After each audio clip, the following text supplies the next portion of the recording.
আমাদের কবি সুকান্তের মতোই আরেক দুর্ভাগা কবি পৃথিবীতে জন্মেছিলেন ক্ষণকালের জন্য। সেই বিখ্যাত কবিটির নাম হচ্ছে জন কিটস। আমাদের সুকান্ত মারা গিয়েছিলেন সম্ভবত 21 বছর বয়সে, আর এই জন কিটস মারা গিয়েছিলেন মাত্র 25 বছর বয়সে। মানুষ পৃথিবীতে তার কর্মের মাধ্যমে স্বাক্ষর রাখার জন্য খুব বেশি দিন বাঁচতে হয় না। জন কিটস হচ্ছে সেই প্রমাণ। ইংরেজি সাহিত্যের যে কজন স্ট্রংগেস্ট পয়েট আছে বলা হয়, তার মধ্যে আমি পড়েছি, ইজ ওয়ান অফ দ্যাম। এবং এই কবি এত দুর্ভাগা তিনি যে মাত্র 14 বছর বয়সে তার মা মারা যান যক্ষা রোগে আক্রান্ত হয়ে।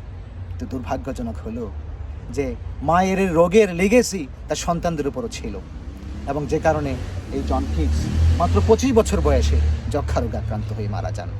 এবং আমি যখন পড়ছিলাম বিভিন্ন সোর্সের মধ্যে যে মৃত্যুর আগের মুহূর্তে তিনি তার পাশে যে ছিলেন তাকে বলছেন যে আমাকে ধরো, আমাকে উঠিয়ে ধরো, মৃত্যু আমার কাছে আসছে, ভয় পেও না, আমি যাচ্ছি, আমি চলে যাচ্ছি। কবি যে মানুষ যারা সাধনা করে তারা যেন বুঝতে পারে মৃত্যু কখন তার কাছে আসে।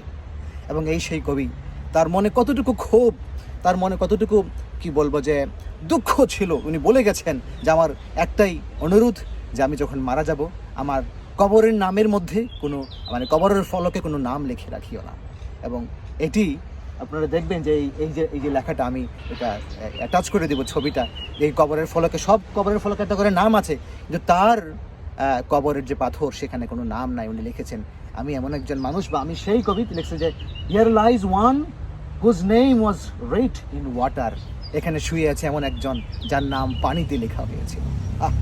দুঃখে বুক ফেটে যায় যে যার নাম পানি দিয়ে লেখা হয়েছিল সেরকম একজন এখানে শুয়ে আছেন।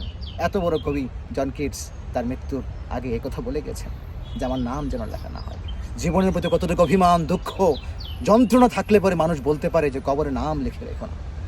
তারই এই সিমেট্রিতে তারই বন্ধু পিবি শেলিরও কবর আছে, আমি একটু পরে নিয়ে যাব। তারা দুই বন্ধু ছিলেন, কিন্তু তার যে জন কিটসের যে একটা কবরটা, এটা একদম সিমেট্রির মধ্যে না, একটু দূরে, একটা সুন্দর পার্কের মতো, একটু বসে কথাও বলা যায়।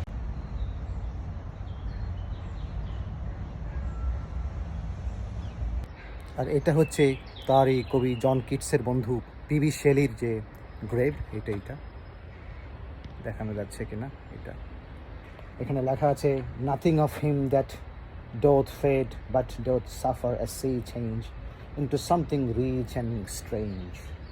এটা হচ্ছে সেই জন কিটসের বন্ধু পিবি শেলির গ্রেভ।